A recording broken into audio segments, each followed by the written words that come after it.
Guys, mag-uumpisa na akong magluto. Lalagyan na natin mahiwagang mantika. Ibawang. Bango. Luya. Maraming sisibula. Diba? Sarap magluto. Sa simpleng buhay.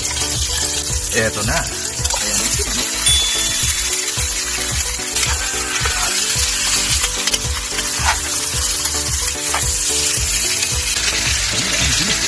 Nailagay ko na yung tanglad at saka yung siling haba.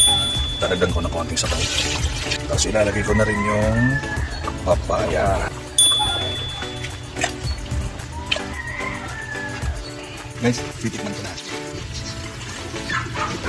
Sarap guys. Ilalagay na natin yung dako ng sili para mas malasa siya. Yung kagandahan sa probinsya kasi hindi mo tinitipid yung dahon ng sili. Dahil nasa tabi-tabi lang siya. Andiyan may lasa ng sabaw niyan. Grabe, matikman nga ulit. Tingnan natin.